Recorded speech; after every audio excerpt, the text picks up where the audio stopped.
Hello, listeners. This is Lee Price. This is Will Ford from Football 365. And you're listening smartly to At the Bridge Pod, a Chelsea FC podcast, although I would describe it as the Chelsea FC podcast. Magical from Eden Hazard. Kai Havertz in the Champions League final. Ivanovic! In the middle, it's just behind him. But it's tapped in by Hakim Ziyech. Matic with the ball driver. Matic takes the net off. Hat-trick hero. Cole Palmer wins an epic, sensational game. It's time for another episode of At the Bridge Pod, your number one Chelsea FC podcast. Coming up on this episode... Has anyone seen Spurs? Oh, welcome back everyone to another episode of At the Bridge Pod. And I am joined in the virtual room filled with all of them. All the Lions are here. Ollie, Berth, Chris, Friday show. It's on a Friday. I want to ask you a question. What are you looking forward to this weekend? I'm going to play bingo tomorrow. Woo! Ooh, is that like... And you lot call me old. Hold on, Nah, Chris. bingo's cool. Hold on. It's one of those, novelty bingos where it's like music and stuff like that. And you drink and stuff. Is it the bingo bus tour thing? No, it's a place called Old School Bingo, which plays like all old school R&B and sort of that sort of music. So that'll be fun. That'll be good. I wish I could remember. Someone told me about this bingo touring thing that it comes around the UK and I don't know. I forgot. It's amazing, really, because you usually would be right, Chris. Bingo is usually an old activity, but it's been around for so long that it's actually circled back around to young again. Chris, you a big fan of bingo? I'd imagine you are, being how old you are. So you know what? I've never played it.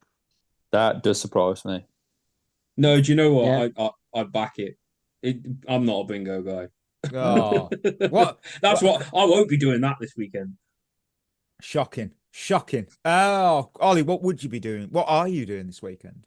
That's a really good question. I am doing nothing. So Cool. Well, maybe you should play bingo.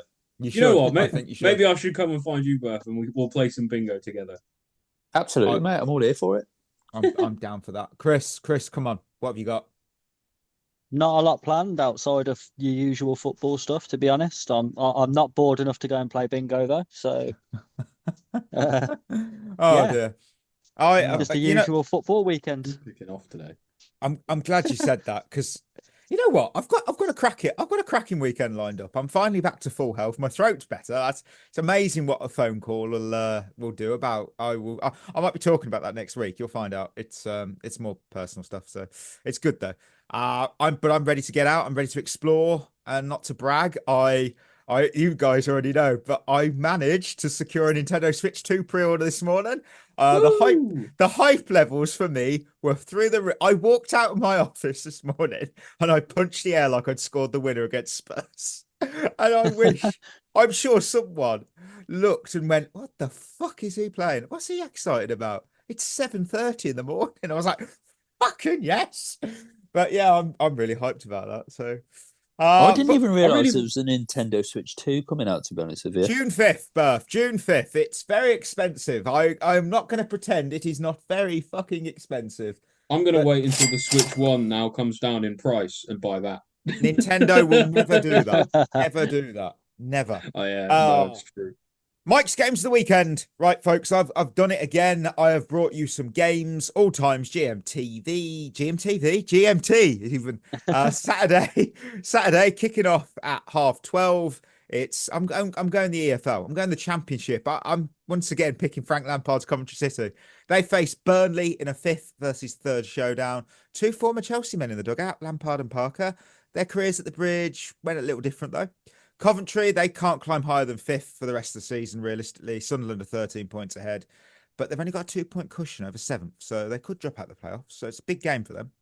And of course, you know I love a global football tour. So on Saturday, we're heading to Italy, AC Milan, Fiorentina at 7:45 in the evening. And then to wrap up your night, Emma Hayes, USA versus Brazil at 10 p.m. It's a friendly, but I still think that should be must watch. And then Sunday, yes, I know there's the Manchester derby at 4:30. Boring. Where's the fun in that? No, so, it's boring. Let's go to Italy again. Atalanta, Lazio at 5, and then Roma, Juve at 7:45. And to close out the weekend, I mean, you only get half the first half of the Juventus Roma game, because Portugal, FC Porto, Benfica at 8:30. I think that's a pretty good stacked weekend. I do. I am very happy with that, and I will Find out what I'm going to be doing this weekend. Playing bingo and watching them games. Yes, Nice. Nothing wrong with bingo. I'll go back to it. Nothing wrong with it. True. I'm not knocking it. I know you're not, Mike, and I know you'd never stoop that low. I'm mocking it a bit. Some people on this podcast would. It is unnecessary, I must admit. But a What, Shevva bingo? shout out. No. Oh. Shevva shout outs, and I'm just going to go straight before we head to the news and say, highlight the incredible initiative coming up with our partners Head in the Game, free 12-week mental fitness football program aimed at improving both mental and physical well-being for men over 18. Bexley, it's the Bexley one, starting on Wednesday, the 9th of April. That's next Wednesday at 6 p.m. at Lee Academy 3G. Stay active. You can support each other, connect. Really, really good cause. Really good initiative. And just, the details are on our social. Just have a look. Someone, maybe yourself or someone else. Have a go. Awesome. And we've had people actually tell us about how it's helped them, which it's still incredible. It's still incredible. It really warms the heart, that does. And with that, we are going to hit some news. Oh, on form. I managed to find the button on time. And of course, let's check out what you missed in the elevator of Chelsea news. The Premier League will introduce semi-automated offside technology on Saturday, the 12th of April. Brighton midfielder Carlos Baleba is being scouted by top clubs, including Chelsea. AC Milan will not buy João Felix permanently from Chelsea. He is going to return to London. Should Chelsea and Strasbourg get in the same European competition? It's understood they've already done much of the background work in case that scenario plays out, and both clubs are confident it would not impact them long term. Chelsea have made £128.4 million profit before tax compared to a loss of £90.1 million the year earlier. The club benefited from the increased profit on disposal of player registrations and the repositioning of Chelsea Football Club women. And finally, in the opening weekend of the Norwegian Elite Serien, Bern FK goalkeeper Jan de Boer put on a stellar performance. He did against Bodo Glimt. He earned man of the match, and I'm bringing it up because instead of a trophy or a medal, he got 4 trays of eggs. 4 trays of eggs. Apparently it's all because of the club's nod to our agricultural roots. Eggs are expensive at the moment. They are, and I guess in a way it's a fitting tribute to what some might call a farmers' league. Way. No, I rate I'd rather watch the Elite Serien than the Ligue 1. I'm sorry. I mean, Strasbourg are pretty fun to watch. PSG just walk over everybody. It's no competition there. What would you like to talk about? I've got something lined up. It's transfer related, but what would you guys want to talk about? Anything particular? I've got one. Go on, Ali. Go on. How do you guys feel about Kevin De Bruyne retiring? Or like he's moving on from Man City? If he goes to the MLS, that'd be fun for me. Would you take him for a year at Chelsea? No, he's too old. No. Probably. And he doesn't play anymore. He's always injured. That is true. So here's a question though. Do you think he ranks up there? Because a lot of people are saying it. Does he rank up there with some of the best midfielders of all time to play in the Premier League? Yeah. Yes, top 3. Yeah. I said that on Twitter. Top 3. Yeah. I think he's surely up there, isn't he? He's at least top 5. He's top 3. He's top 3 because I put him in no order. I put him Lampard, Gerrard, and De Bruyne. And people have said Scholes. I have never been that big on Scholes. I thought he was all right. I'm not saying he wasn't a good or world-class player. I'm just not hyped by him. Here's maybe a bit of controversy. Some people put him up there as one of the best Premier League players ever, not just a midfielder. Ever. What do we think of that? Ooh. I mean, he's definitely got the numbers. I think there's an argument 100% to say that he's the best Premier League midfielder ever. Wow. Ahead of Lampard. Yep, ahead of Lampard. Fuck no. He probably won more than Lampard. Lampard's a better goal scorer. Lampard is 100% a better goal scorer, but I think all round, definite argument to say De Bruyne. I wouldn't say I agree with it. I say there's an argument for it. Okay. The only thing I'd say against De Bruyne is outside of his passing, what else is he actually good at? Because he doesn't score goals on a regular basis. He's got a good shot on him, though. He's not good defensively. He's not good in the air. He's not overly physical, and he's not quick. Just shit all over his career, why don't you, Chris? No, I'm just saying. I just think. Actually, you know what? I think Kevin De Bruyne is the most overrated mother. I think I think he might be the best. I think he might be the best passer in the Premier League ever. He's overrated as fuck. Then fuck him. He's. I'm glad he's going. He's achieved nothing in his career. All those asterisks next to those Premier League titles, they're coming. All those sanctions are coming. Oh yes. I don't know. I think with De Bruyne, I think there's got to be an argument to say that he's one of the most technically gifted midfielders of all time in the Prem. No doubt about it. He's got to be up there, I think. He has to be up there, 100%. He's definitely up there. I would not disagree with anyone saying Lampard's better or Gerrard's better. I think those are the only two you could probably say were better than him. Do you know I think De Bruyne's better than Scholes, definitely. Oh, I agree with that. I think Scholes is massively overrated. Thanks, Chris. I think the problem is with all these discussions, whenever you talk about players, I think it's impossible to compare players from different generations. It's hard, isn't it? Because they play like the football, even from when Lampard played to the football that De Bruyne played for most of his career, is basically two different sports. Oh, well, just look at the quality of the pitch. Yeah. I mean, Maradona, Zico, Rijkaard, all them guys played on a pitch that was made of bloody tinfoil and tacks almost. It was awful. I don't know why I said tinfoil, but like mud. It was awful. I like tinfoil. That somehow made more sense. But it's true. It was awful. Those pitches were shit. And Maradona just glided like it was a prime pitch in the Messi era. Yeah, well, let us know, listeners, if you think Kevin De Bruyne is better than those two or worse than those two. Not Zico. He's not better than Zico. Sorry. Chelsea, this is what I've got on my list. Chelsea believe they've got the funds available. We've heard this bullshit before. To make a major acquisition at striker this summer. They have a long... Liam Delap, then. This is something that... I'm sure, Chris, you've mentioned this before about we've got funds available. We've got them. Yeah. Apparently our interest is in Sesko, Delap and Jonathan David. Arsenal, though... All three of them, by the way. Yeah. Bang average. Also, as well, isn't David out of contract end of the season? So he is indeed. Yes, he will. Yeah. Arsenal... do you know what? I don't think David's awful. I agree. He's not a goal he's scorer. awful. I don't think he's a great goal scorer. As a backup to Jackson, he'd be, I think. Well, Isak's apparently on Newcastle are going to be unwilling to let him go, and it's going to be. He's not going to go Chelsea anyway, is he? Isak. That's. I mean, no, that was never going to happen. Honestly, out of all those options, for me, the best option of the three is Jonathan David because he's available on a free, and then we can use those funds for other signings like that random 15-year-old from South America.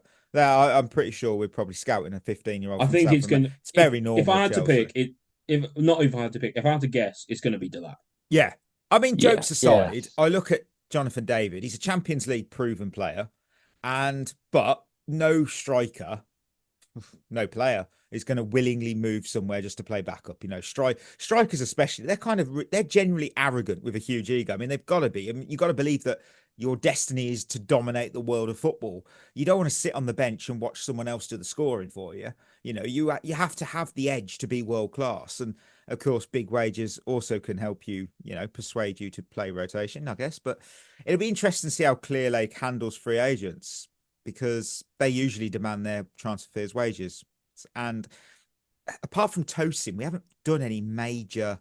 I don't think we have under Clearlake free signings. Tosin's the only one. Tosin's the only one. Yeah. I wouldn't call him a major signing. Either. Well, no, but he's the only one I've got. Yeah. I don't think he's not pulling up any trees. What do you guys feel about Liam Delap? I love Liam. He's all right. I actually think you put him in a better team, he would do well, and I think he's a profile that's perfect for Chelsea. When you look at our most successful strikers, he puts himself about, not afraid to sort of show away from a tackle, strong, quick. He can score. He doesn't get many chances, but I think he's a decent goal scorer. I think he would do well. I want to see another season because I'm slowly scared because it starts to remind me of like Marcus Stewart at Ipswich and Andy Johnson at Palace. I know we're talking 20 years ago, but they were great in the Championship. Oh, was he in the Championship? He was at Hull, wasn't he?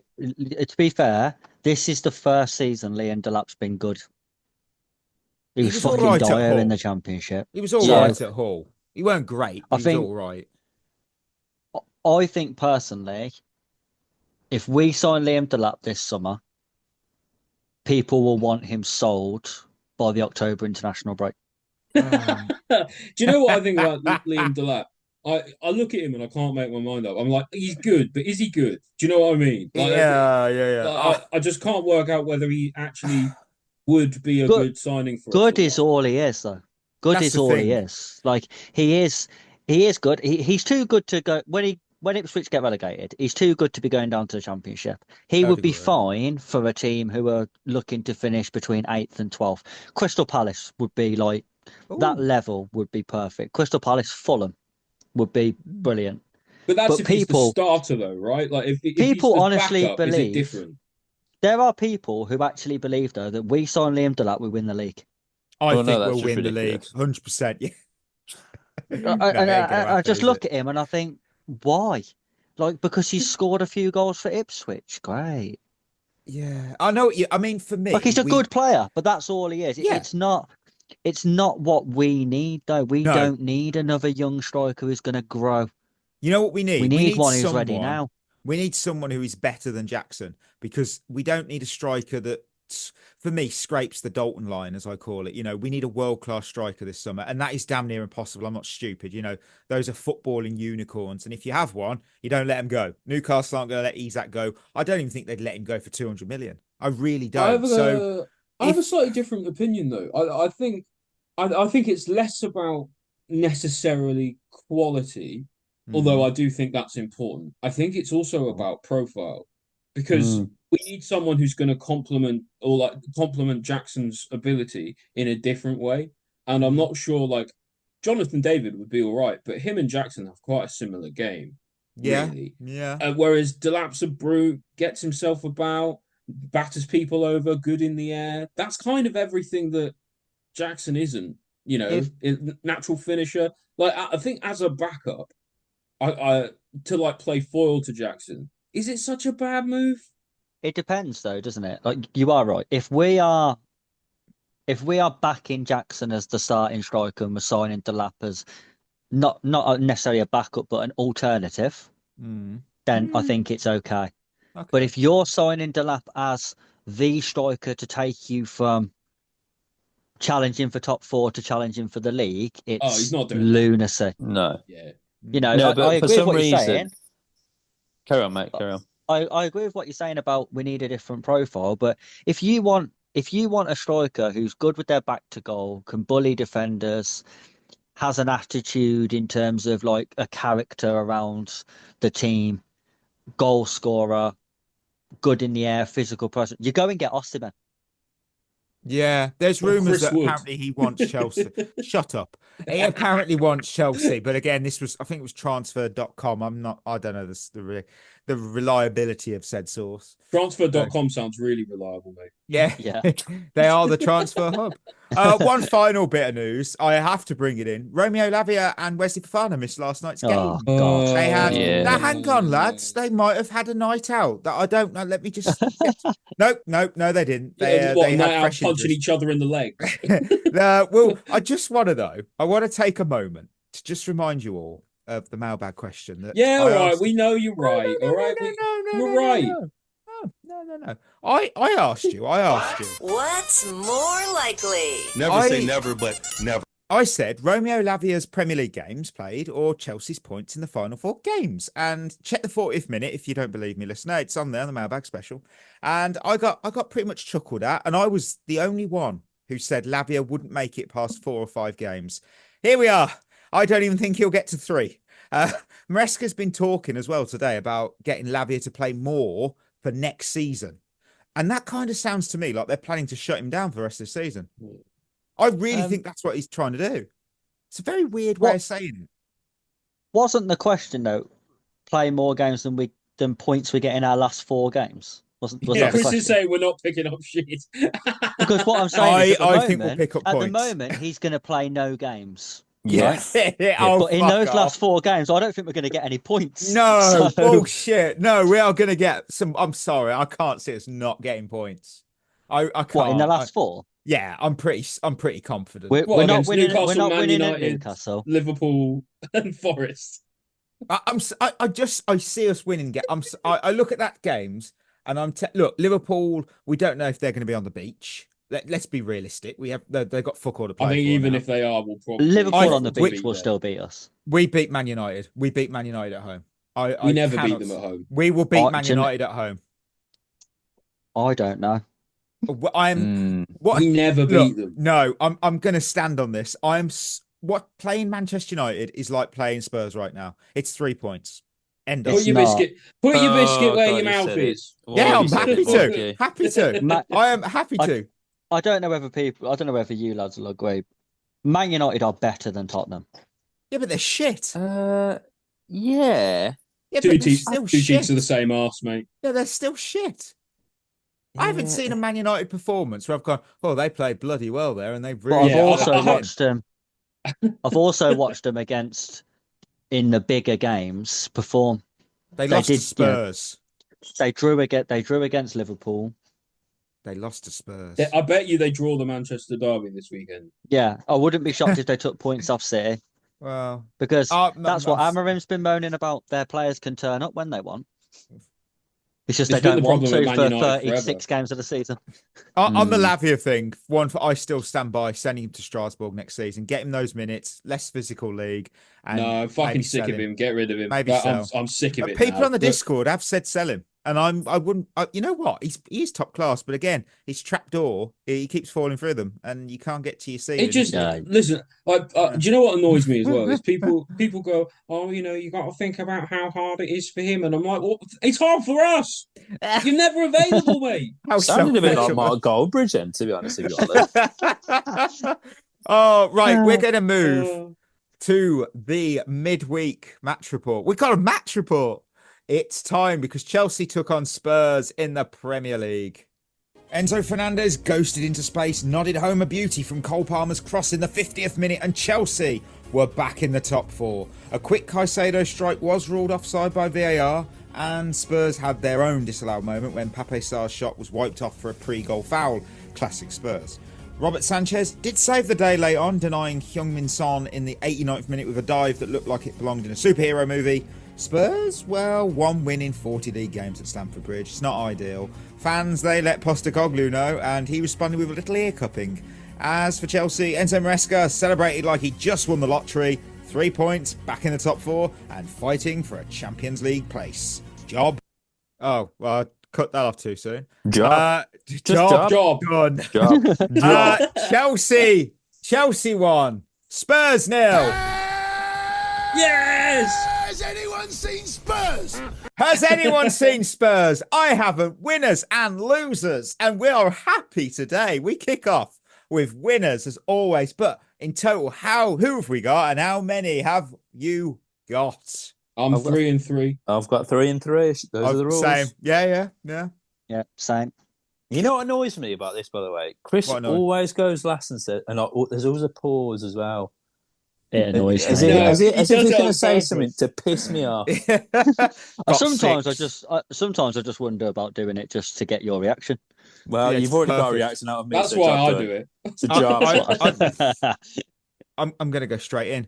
Moises Caicedo against Tottenham Hotspur. 100% successful dribbles, 100% long balls, 100% tackles won, and 89% ground duels won, 90% pass accuracy, and one last man tackle. Oh, and a goal. I'm counting the goal. Welcome. It counts. Welcome. It was a good goal. Welcome to the Stat Drop Club. Welcome, Moises. This season, we're truly seeing the best of you. I mean, every tackle timed to perfection, every interception vital. And let's not forget, he was robbed of an absolute worldie.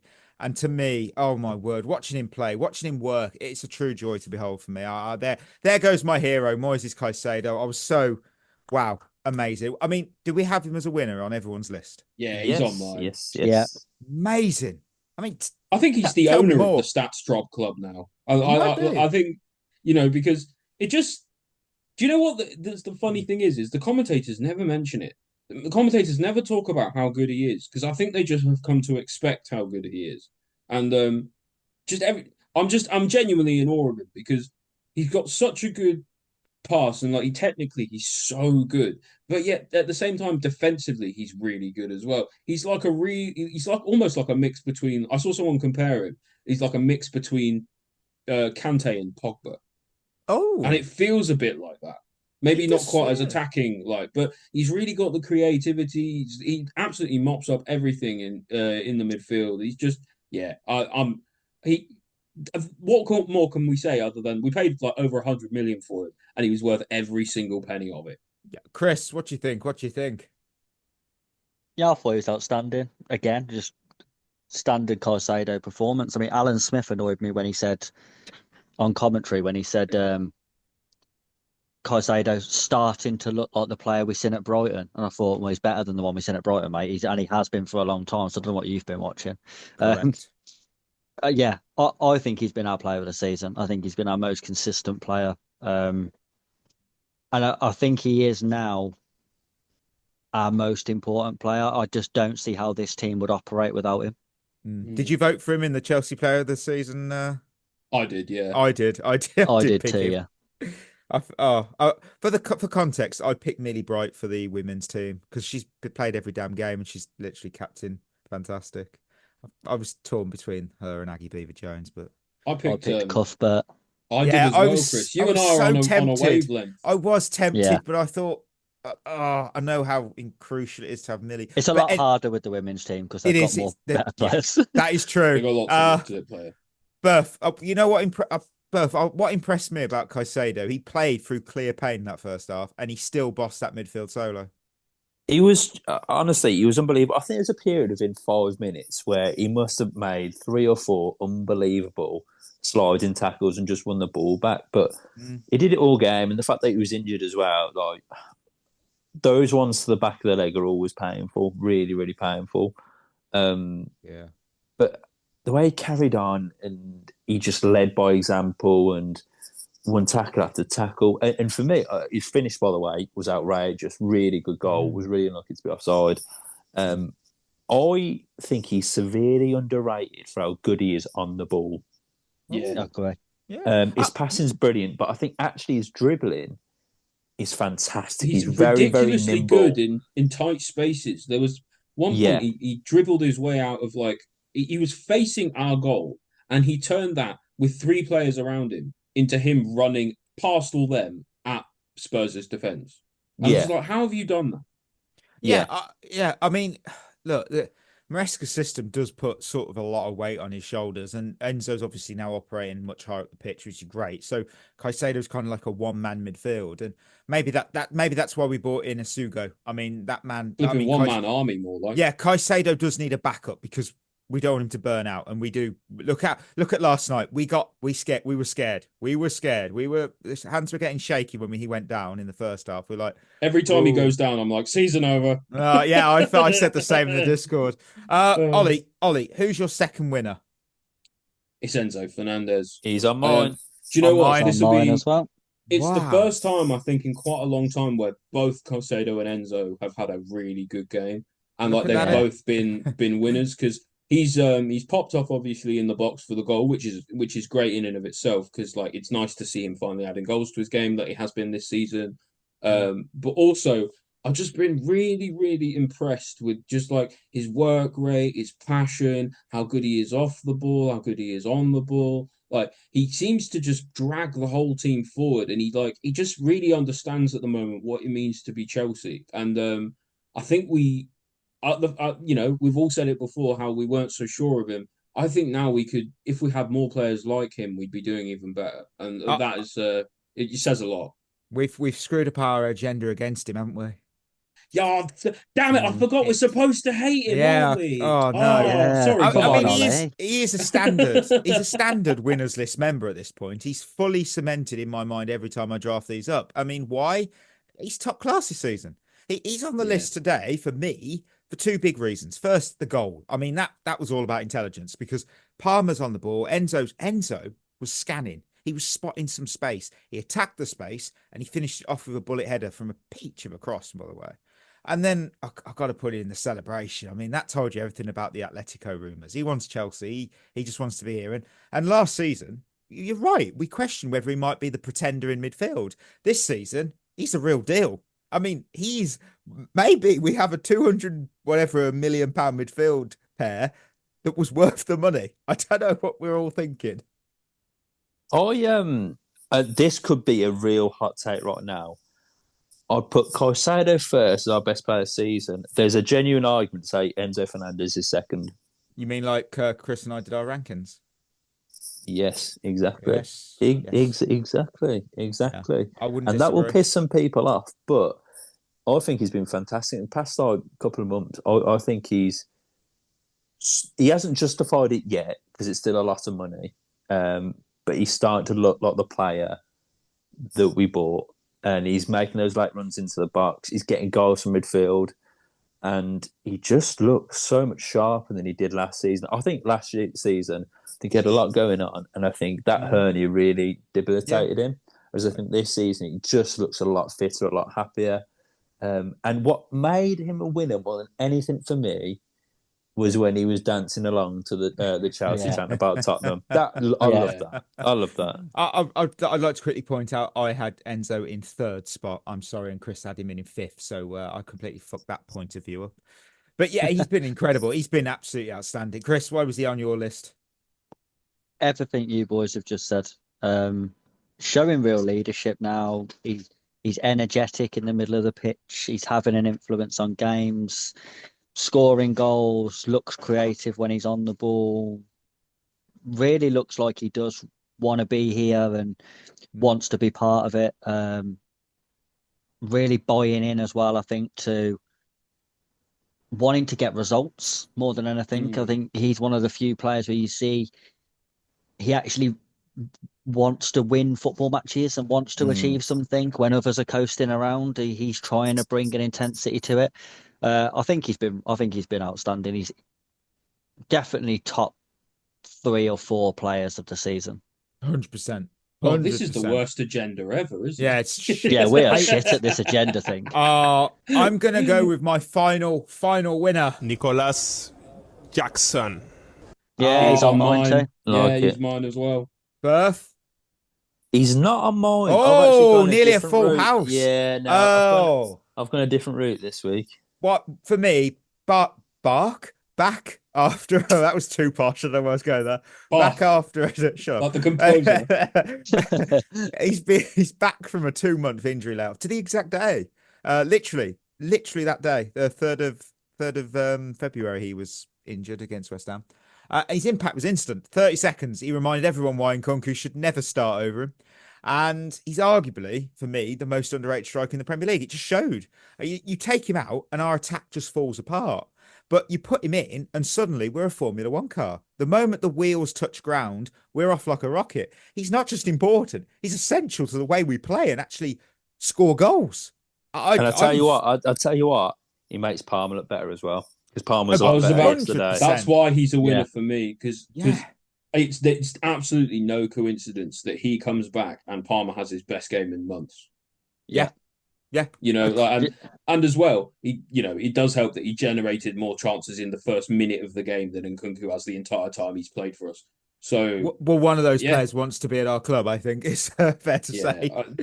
And like you say, Mikey, he's really important to the way we play. And the difference in quality between our attack when he plays and when he doesn't is so enormous. He might be more important. He might be up there with one of our most important players for sure.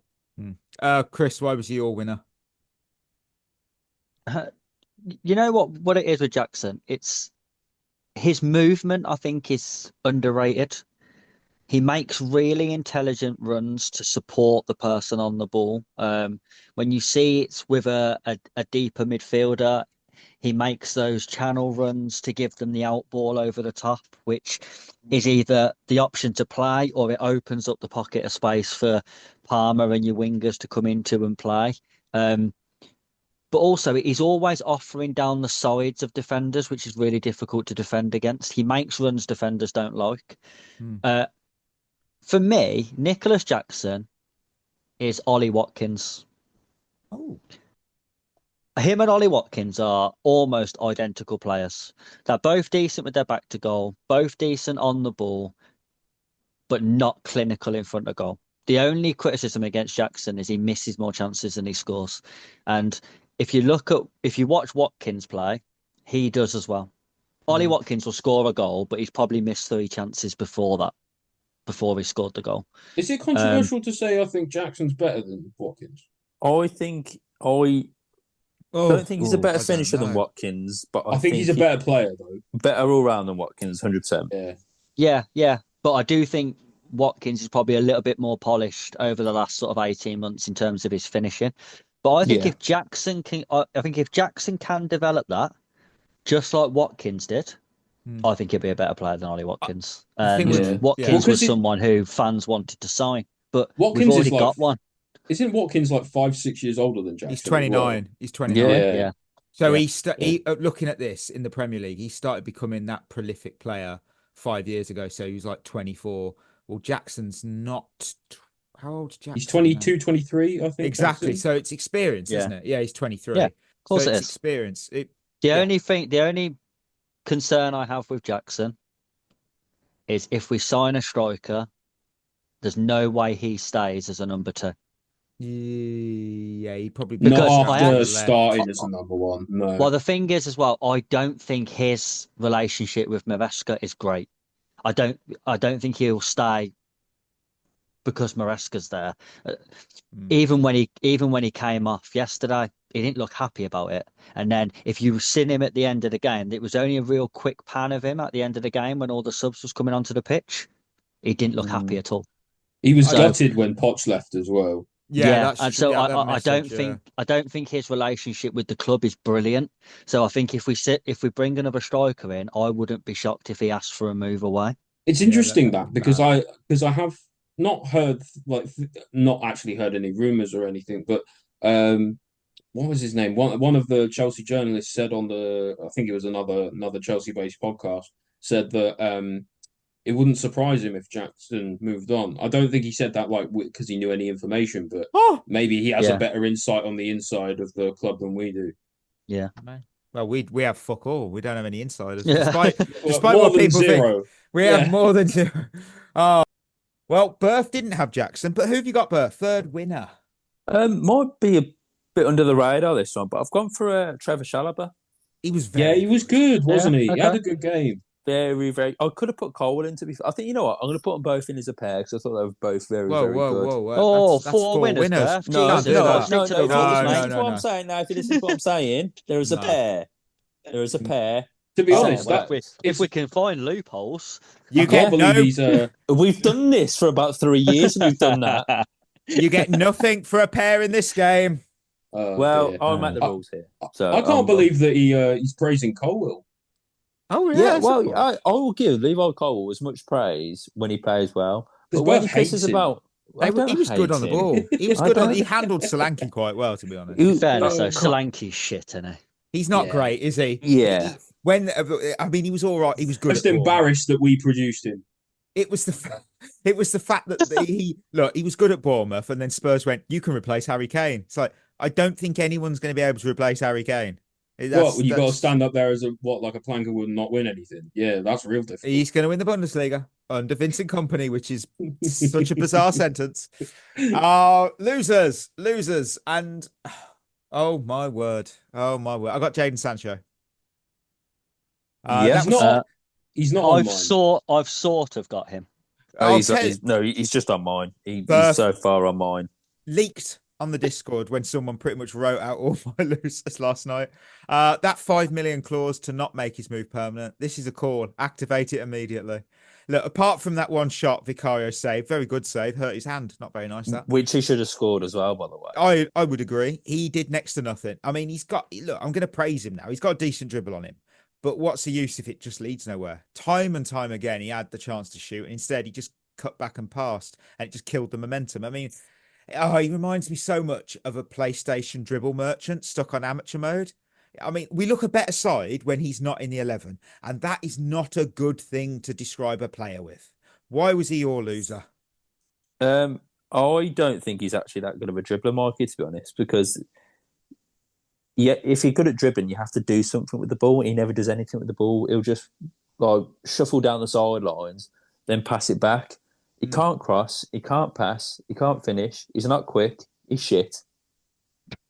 I've got a question for you boys because I originally thought the same thing about Sancho's performance. And to be honest, I don't think he was very good. You know how that one video where it's like the Turkish ice cream guy and he keeps like trying to give him the ice cream and he keeps taking it away. That's what Sancho's like as a footballer. Because you know what, I was kind of taking the piss a bit there, but he's got all the attributes to be a good footballer. Technically, he's actually really good on the ball, but he doesn't do anything. He really does not do anything. But at the same time, when he went off, our left side disappeared. Completely disappeared. What I will say about him, he did actually track back a fair bit last night. I mean, look, he clearly doesn't listen to the manager because Maresca Who does? Well, yes, but Maresca has said, apparently for the second time this season, he has urged Jadon Sancho to shoot more. He didn't do it. He didn't do it again. And the fans are like, what are you doing? You've got... look, he will be sold. I wouldn't even take the risk of buying him for 25 and trying to flip him. Just pay the 5 million. It's 5 million. We seem to fire out money for any wonder kid. Just pay the 5 million. It's just not worked. I do think it's not going to be worth it to sign him. No, permanent. No way, Chris. You know what? That should be they should be using that as a stick to get him to like do a bit better. Like, we will send you back to Manchester. Yeah. We know you didn't like it there. Chris, you sort of had him. Who is your loser that involves Mr. Sancho? Wingers in general. Yeah, Neto's on mine. Not impressed by him. Right, so everything you've just said about Sancho, absolutely true. I mean, I put it in the group, didn't I? That it was about 15 minutes in the first time he passed the ball forwards, which is absolutely horrendous for an attacking player. Sancho's dreadful, but honestly, Pedro Neto's getting away with murder because he runs around. Honestly, he was so poor yesterday. He did nothing. He did literally nothing positive. He didn't. Not one good cross, not a good shot, not a good pass. He did nothing. He ran around. Great. He did. But he is bang average, Pedro Neto.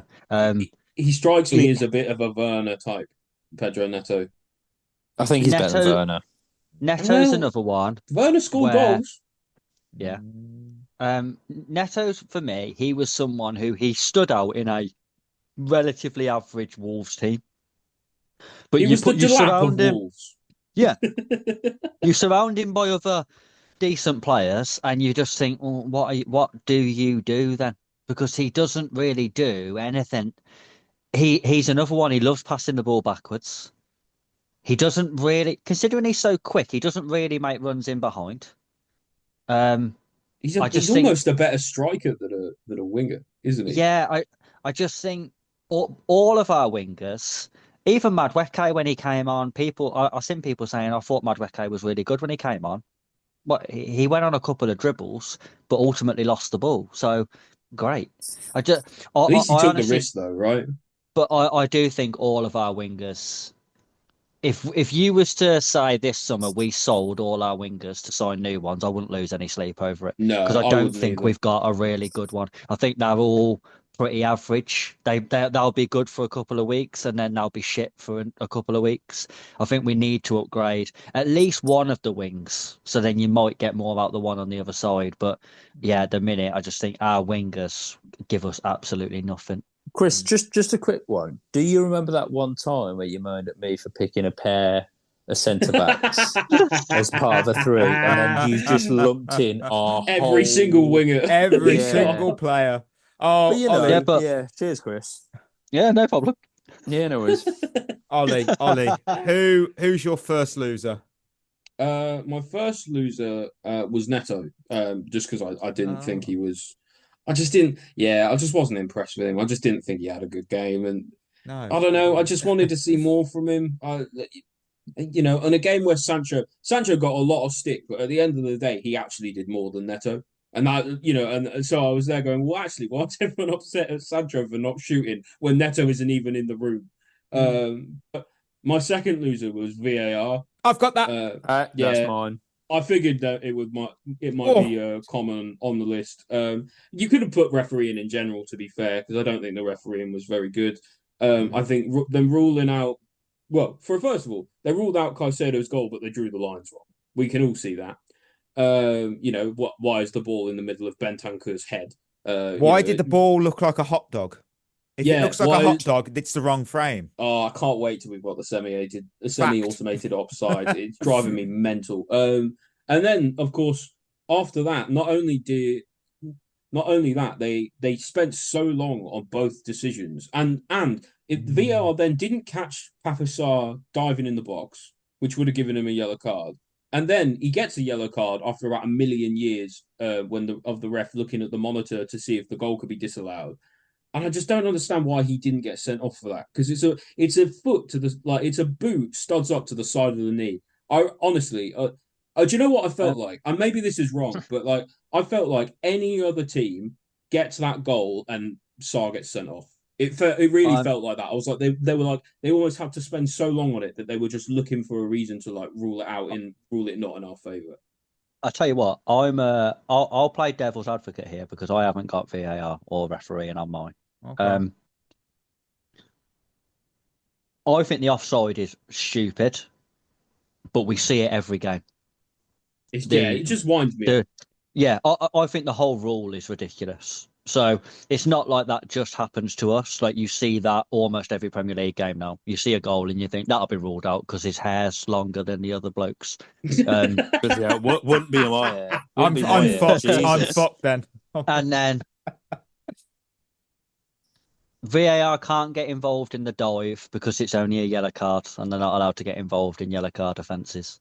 That's true. Which is also stupid. Yeah, of course it is. But I mean, I'm just playing devil's advocate here. And I think that the Sarr challenge, I don't think is a straight red card.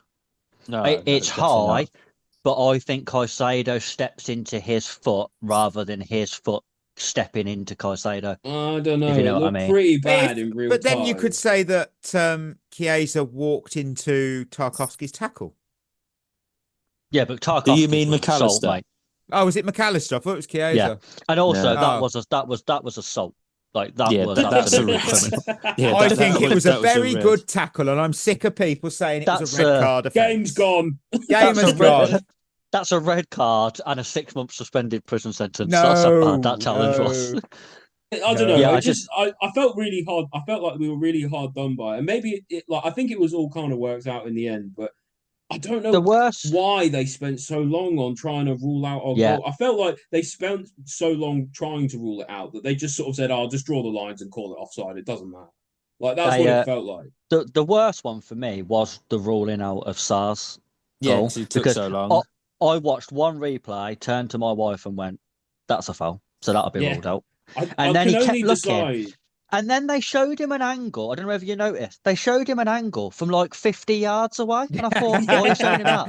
It's why a very are you showing him an angle from 50 yards away? Well, let's have a look on Google. I wonder if they were looking to see if they were to give him the red card, on that. But that would make it the second time this season, and we're the only club that this has happened to, where the ref's gone to the monitor to give a yellow card. Campaign against Chelsea.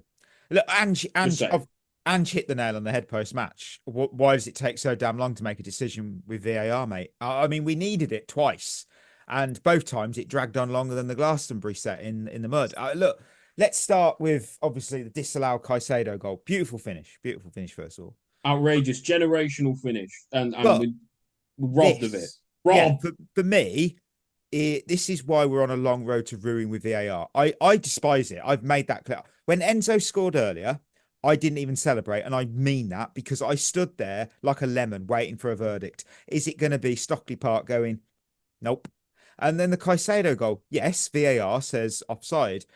We're talking millimetres. Chris said it. We're talking millimetres. And if someone's nose, but it wasn't offside. They drew the lines wrong. They drew them wrong. For me, the offside law is becoming a game of pixel precision. Look, it's not common sense. For me, common sense, give the benefit to the attacker. I know that's because he doesn't get an advantage. He doesn't.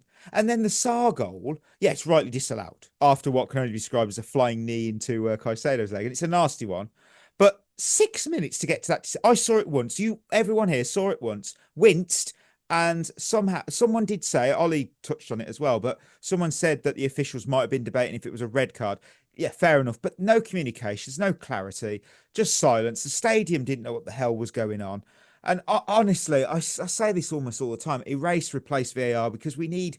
I'm going to be biased, but we need an NFL style system. You get 2 challenges per manager per match, simple, clean, keeps the focus on the football, and then we don't have the forensic breakdown of someone's elbow position. It pisses me off. Berth, you've got VAR. Go on. Yeah, it's just a load of bollocks. To be fair with you, a load of bollocks. I'm not too bothered about offsides because for the most part, offside is offside. I get it that it's black and grey, really, black and white even. You're either offside or you're not. Whereas if you're the SAR challenge, I just don't get it. I really don't get it. I don't know why it took so long. I don't get the angles. I don't get the reasoning. The Tarkovsky one is something that I cannot believe they did not overturn. And I know it was a different game, but I cannot believe. I get that he got the ball, but to say that it's not a red after he could have broke his leg, he could have broke McAllister's leg, and then he got the handballs to throw in that, and it is sucking the life out of football. And Michael, it's kind of like you. I was waiting for something to happen with the Enzo goal, even though it looked like a normal goal. It does just ruin football, and it's so cliche now, but I generally think we'd be better off without it. Keep goal on technology. You can even keep VAR for offsides, but with fouls and handballs, leave it to the refs, in my opinion. But we're going to get the semi-automated offsides, which work better anyway. It's like let's hope. We're a bit late to it. Why are we introducing it in game week 32? Whose fucking idea was that? I wish they did it in game week 31. You do if you're gonna do. I hate when they change a rule halfway through a season. Don't do it at the start. Do it at the start. Do it fresh, because otherwise it's, say, the automated offside, because we obviously they draw the lines and you go, yeah, but it's going to be the correct decisions. But that would suggest that maybe earlier in the season we've done incorrect lines. I don't know. I think you should start it from game week 1, but that's how I look at it. Who's got a second second loser that wasn't VAR? If anyone's got a second before they go to the third. I have. Go on, Chris. I've got Spurs. Oh, they're mine. They're my third one. I honestly can't believe how bad they was. Terrible. It's the worst Big Six season maybe ever. Has anyone seen Spurs? Go on.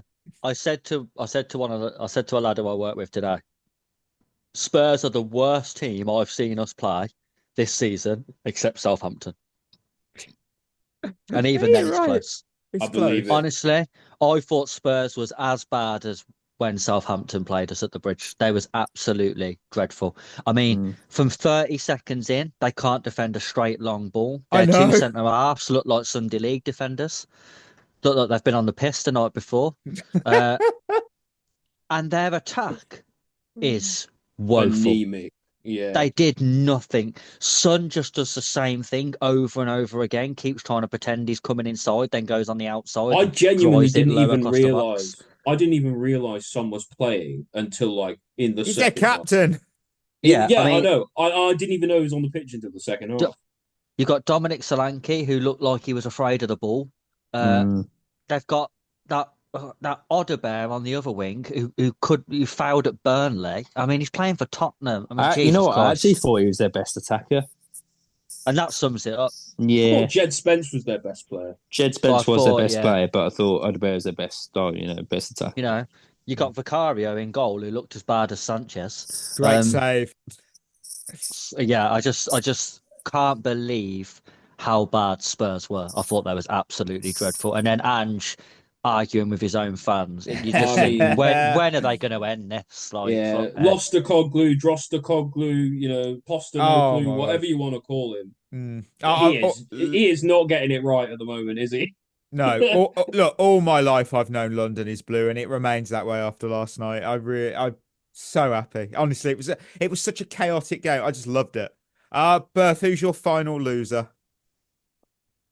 Well, my final loser, it's just who we are, mate. It's Ange Postecoglou. He has absolutely lost his head, hasn't he? He's lost his head. He's lost the fans. Why the absolute cheek to cup your ear to the fans? Awkward. After you sent someone on But then, by the way, Robert Sanchez, you've got away with one there. Oh, 100%. You're catching strays. Remember when I said, not for the first time, I was very, very adamant to put him on this list. And I thought, well, he didn't actually concede the goal. He snatched not being on the losers list from the jaws of defeat. Yeah, honestly. it's a good job he made a good save, put it that way. But Postecoglou lost it. He's lost everything, and he's just lost the absolute plot. He's an absolute fraud of a manager as well, and I've said it for a long time now, since we beat him 4-1 last season. I think he's a fraud, and I think if you're a Spurs fan, I'd be so fuming right now. I'd be so angry. They are going nowhere with him in charge. They're going backwards. Well, there's the worst Big Six season maybe ever. Like they're gonna. Surely they're either gonna sack him or he's gonna walk. Surely. Here's something though. They've lost now 16 of their 30 games. Wow. And they're in no danger of getting relegated. That's over 50%. How shit is Southampton? Awful. It just shows that is there any point in Championship teams getting promoted anymore? Wow. Do you know what? I saw this the other day. Scrap relegation, I saw the who's going to get promoted or like likely to get promoted. It was like Sunderland, Leeds, and someone else. I can't remember. But like I looked at it and on Sheffield United, and I was like, oh, that's the three that will be going down then. Because like I just looked at that and I went, none of them are capable of staying up. None of them. Not even close. No. Time to find out what emojis we're dropping. I've still got a loser left. Oh, Chris, I'm so sorry. Please tell me. Come on. Well, from one manager to another. Oh, you can't. Because you haven't. Oh, you can't. No, I'll tell you why.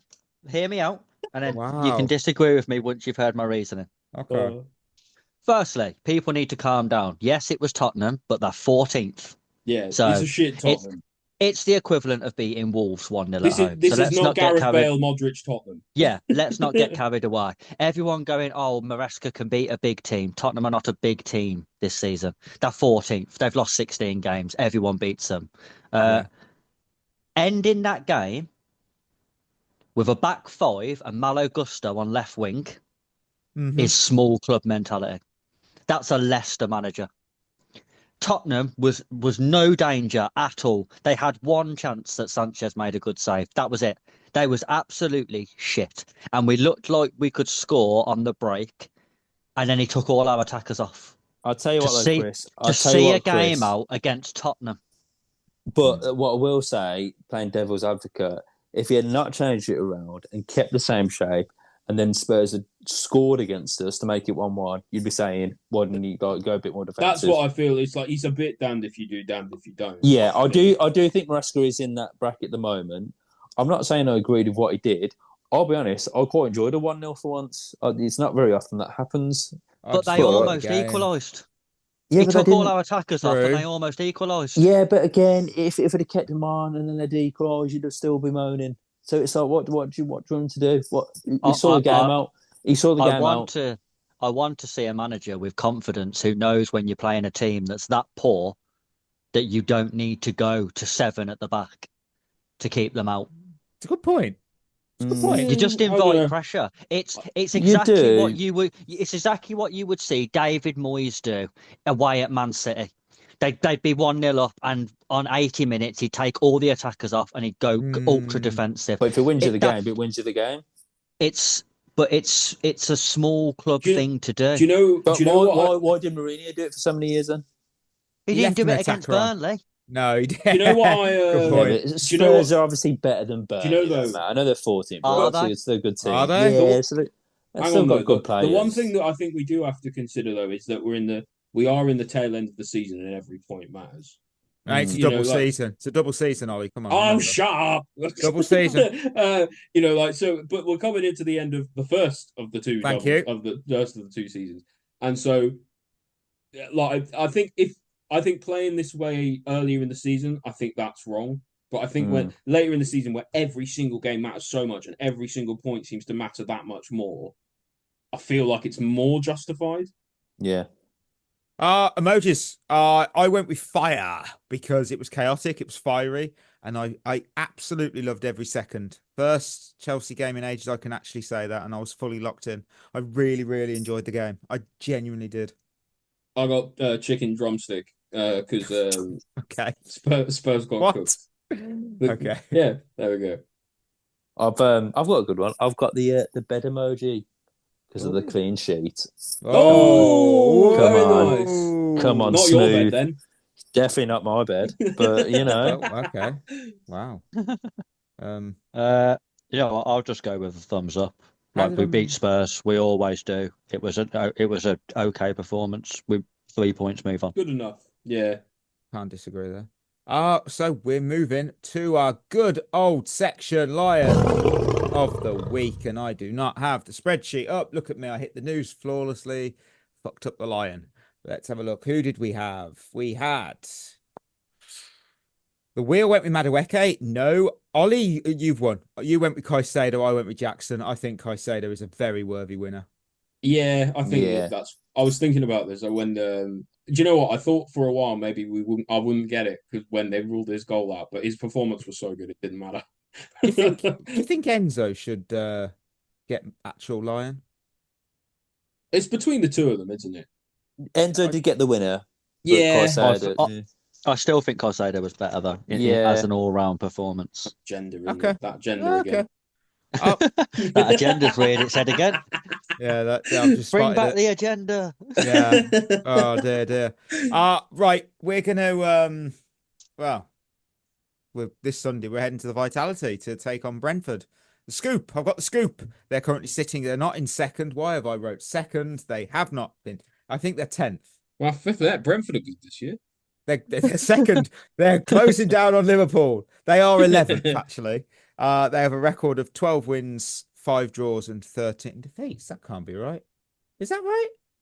Did I write this out? Oh, yeah, that's correct. It is correct. Recent form, 2 wins, a draw, and 2 defeats. Who should you be keeping an eye on? Oh, my word. People are going to say Bruyne and Burmo, and I think that is very, very obvious. But for me, I think it's the 2 Danish players. I think Norgard and Damsgaard. Damsgaard is their top of their assist chart with 10. Shock that. And this is going to be an actual tough game, by the way. Norgard's rarely having a bad game. And I think this isn't going to be Spurs. Underrated. No. These are an actual football team. Well, Chris, the last time Brentford beat Chelsea in the Premier League at their ground was never. They did beat us in 1938, though. And that wasn't the Vitality then. So that's what was the UK number 1? I fucking have no idea. But I do know the last time we'll meet again or something. They did beat us was at the Bridge on the 28th of October 2023. It wouldn't be a preview, of course. I need to tell you what the UK number 1 hit was when this happened. It was Strangers by Kenya Grace. And I bloody love that song. I heard it in the gym. Very rare a gym song actually gets to my playlist. I had to Shazam it in the gym. I was like, this is fucking good. It's a really good song. What we going for our Lion of the Week predictions? What we doing? Where we going? I'm gonna go for. I'm gonna spin the Madueke. Go Madueke. I think he'll start. I'm gonna go for Reece James. I think he'll play. He was rested for most of the game. I'm gonna go for Cooper. The wheel has done Reece as well. Wheel agrees with me. Oh man, you know what? I was gonna go Jackson. I'm going Enzo Fernandez. I really love him. What I'm seeing, I've picked him quite a lot this season for someone who's got an agenda. Oh man, I really have. I'm just checking how many times I've picked him quite a lot, and Jackson a lot. But I rate Jackson. So you went Kukurea, Chris. Yeah. Cool. Well, there we go. And of course, that means we go to Quaresma's questions, and I've got a shitload from Instagram, so that's what I'm going to do. Let's have a look at my screenshot. First question. Oh, Isaac, what a question. Can Caicedo reach Kante levels if he continues this form consistently?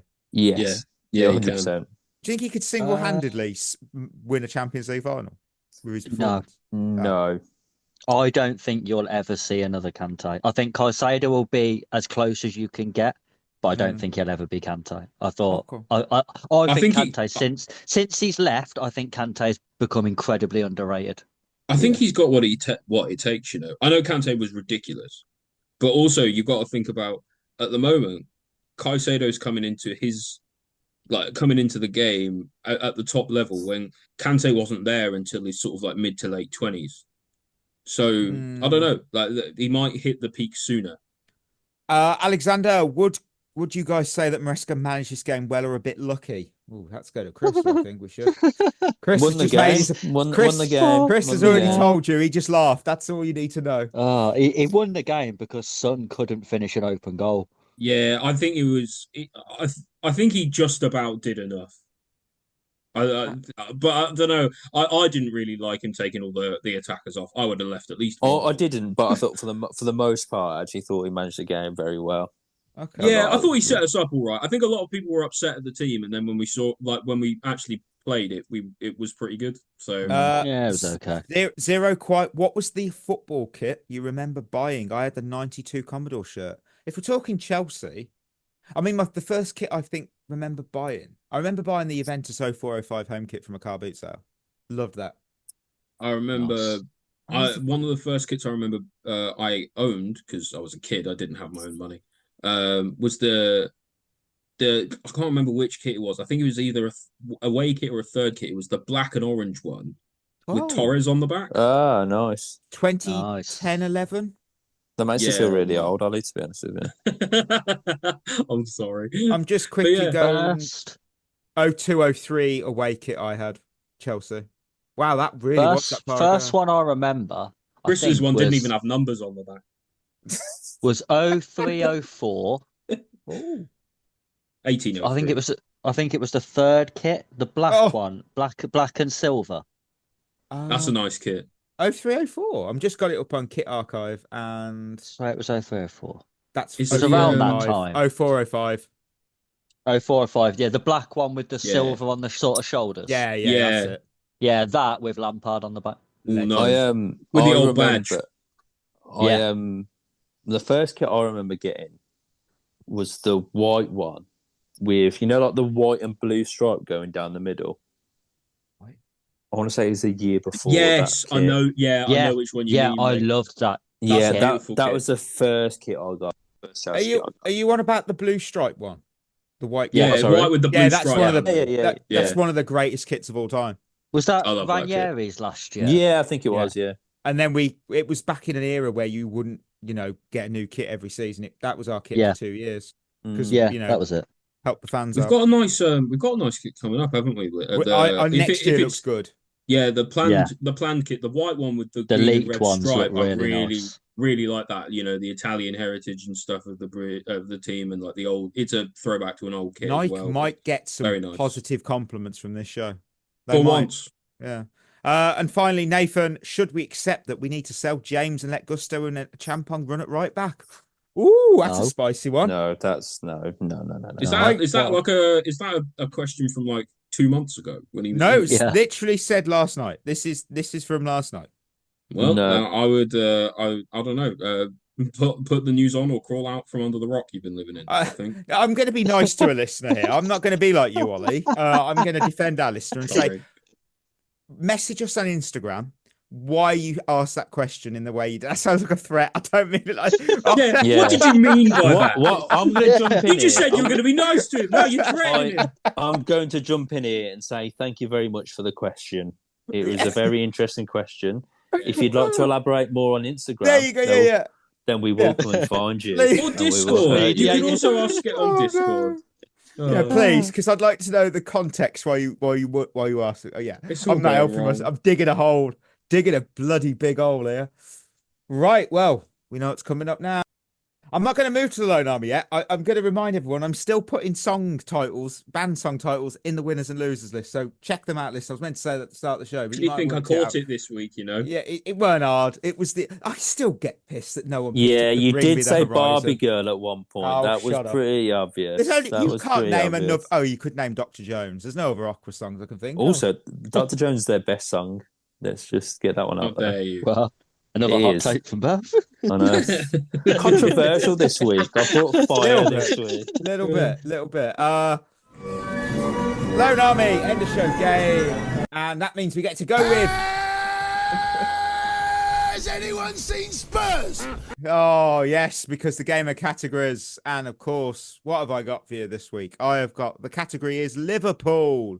Because they love spending money, sort of. But how good are they at bringing that money in? So I want you to name the 25 biggest sales in the club's history. In pounds, these are. In pounds. There's a lot. How many? 25, yeah. Come on, I can count. Right. So we'll go, you know what? We'll go birth, Chris and Ollie. We'll do it in nice little alphabetical order. So birth, who have you got? I'm going to go for Philip Coutinho. Great. I need the money as well. Oh, you need the money as well? well? I'm joking. Not personally. 142. That would have been a short loan, Army. Yeah, 142 million pounds in 2018. 242. What the fuck? Jesus. Oh man, they've still got some of that money left. Oh, Chris. Is it me? Yeah. Yeah. Fernando Torres. Yeah, 50 million in 2011. Luis Suarez. Luis Suarez, 75 in 2014. Raheem Sterling. 44 million in 2015. Xabi Alonso. Xabi Alonso, 30 million in 2009. They don't sell players for much, do they? No. Fabinho. 40 million in 2023. What the fuck? They sold Coutinho for 142 million and Suarez for 75. They don't sell players for a lot. What? But they're like the only two, aren't they? Yeah, and Torres, pretty much. There's no one near those figures on the list left now. Christian Benteke. Christian Benteke, 27 million. What? I know, they recouped most of the money. I don't know how they did it. Jesus. Palace just went, yeah, we'll do that. Great in the MLS. I just want to make that clear. He's really good for DC. Sadio Mane. Sadio Mane, 27.5 million, 2022. Fabio Carvalho. Sold him to Brentford, I think. 27.5 million in 2024. I'm going to go for Mamadou Sakho. I'll remember him. 24 million in 2017.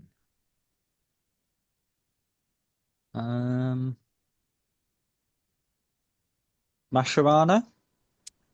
17.25 in 2010. Nice. Andy Carroll. Andy Carroll, 15.5 in 2013. Oh man, if we're getting people in there who are 15 million, it could be anyone. There's a player on here who sold for 2 million. Fuck me. What is wrong with them? There is not. There isn't. Dominic Solanke.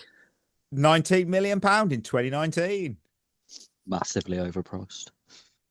I'll carry on that trend. Jordan Ibe. That's a good show. 15 million in 2016. I'll carry on that trend. Thinking. I'll carry on that trend as well. Ryan Brewster. Oh my word! Wow, 18 million in 2020. He didn't go to the championship. Oh, he was supposed to be so good, and he just never went anywhere. Champions League winner. More Champions Leagues than Zlatan. What? That's shocking. Yeah. Is it me? It is. Yeah, it's you, boss. Danny Ings. Danny Ings, 18 million in 2019. No idea where he went. West Ham? Southampton, wasn't it? Who cares? Yeah, good. Yeah, well, yeah. Who cares? Us, because we're playing this game for us, actually. Robbie Keane, when he went back to Tottenham after going there and playing. 12 million pounds, 2009. Jordan Henderson. Did he go for anything? 12 million pounds, 2023. I'm just naming anyone now. I'll tell you what.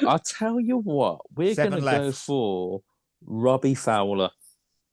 12.75 in 2001. Well, that's a lot of money in 2001. Yeah, it really is. Might be able to buy a Nintendo Switch 2 with that money with the tariffs in America. Nico Williams. 16 million pounds, 2022. And he got a little mention on the Monday show, didn't he, Ollie? Yeah, he did. Yeah. He was, as the third Williams player. Yeah, so random. A third player called Nico Williams. Or whatever. I'm going to go with, to us, Raul Morales. 12 million, 2011. I'm going to go for, I don't know if this is, I'm pretty sure it hasn't been said. Sepp Vandenberg, who went to Brentford. 20 million pounds, 2024. Yes, come on. I didn't even know he played for them. Yeah. Three left. Yeah. 3 left. I've got one more in mind, and I don't know if it's more. right. I think Chris, don't make me press it. Joe Allen. Who? That's a good Oh, shout. Joe Allen. Yeah, no. Joe Allen when he went. No, he's not on it. I was trying to remember who that was. was. No, he's not on the list. I don't know how much he was sold for. Crikey, he must have been shit. I'm going to check whilst we're talking. I'm going to go for... He's the last one I've got left because I think I remember him going to Germany. Minamino. 13 million in 2022. I'm going to go for... Oh, you know what? I'm going to actually allow... He signed for Stoke for £13 million. So he was tied that's with the same another... as Minamino. Yeah, you know what? He was tied on this list. So I'm going to allow it, actually. I've just checked. I'm going to allow that. So Chris is still in the game. Yes. Get in. But now we're now dropping. We've got to drop to the 12 million. I love VAR. We've got to drop to the 12 million. Yeah, Mikey, you say you hate VAR. You are VAR. That's true. I want to go for Harry Wilson. 12 million. We're on that list now. There's only one name left, and I'm not going to even kick anyone out of the game. Have it for fun, and we're going to do the tiebreaker. Can we all win this week? Because I feel like it's the tiebreaker. One player left. Peter Crouch. No, he's not on it. I'm not kicking anyone out because you've both had an answer, and then there's only one player left. Is it Danny Ward? Danny Ward, 12.5, 2018. So your tiebreaker is to the nearest number. How many appearances did Eden Hazard make for Chelsea across all competitions, according to our favourite site, which is not a sponsor, Transfermarkt? Across all competitions. All competitions. All competitions. It's got to be a lot. Yeah. He was what? He signed in like 2012. 2012, yeah. Left in like what 2018, 19. Going to go for.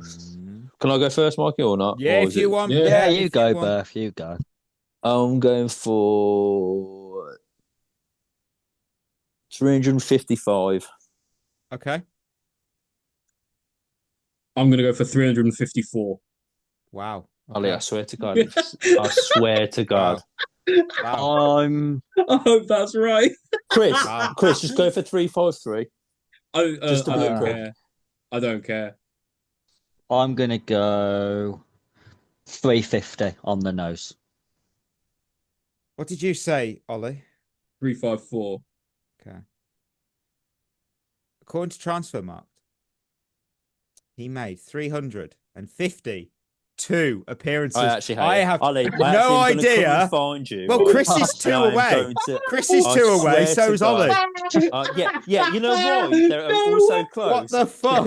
They're all so close, Mikey, because I've picked a number there and they've leached off me. And because they think I've got this elite ball knowledge, I've gone, we'll go close to Birth, shall we? No, and look what's happened.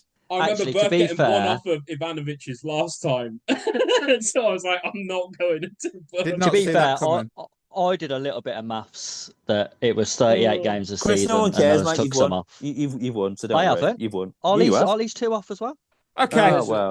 Is it another tiebreak? Yeah, I'm going to have to do something else. How many appearances did Eden Hazard, between you pair, make for Real Madrid? I'm going to have to do that. 6 game. Hate it. Hate it. Hope you both lose. According to Transfermarkt. Do you want to go first or second, Ollie? I don't mind. No, I bet you don't. You'll just copy his answer. Mikey, thank you for that comment. I'll go first. High risk. Yeah, why not? 77. Okay, Ollie? I'm going to go 80. If I told you it was 76. Oh, Ollie, you could have had it. You could have had it. I nearly had that spot on. Yeah, you could have had it. If you just said I should have gone one below. Oh, my again. word. Chris. Chris, he's on the play, ball. Chris. Well done. And fuck you, Berth. Fuck you, Shocking. Shocking. Listeners, we're at the end of another episode. And before we go, we're proud to remind you about our partnership with Head in the Game, mental health charity using football to support wellbeing and community. Check them out at headinthegame.co.uk.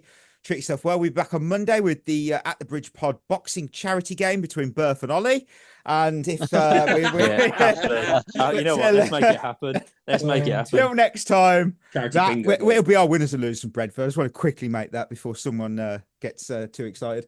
But yes, till then, that'll be us signing. You've been listening to At the Bridge Pod, a Chelsea FC podcast. Follow us on Twitter and Instagram by searching for At the Bridge Pod. And if you're listening on Apple or Spotify, leaving us a review is always appreciated.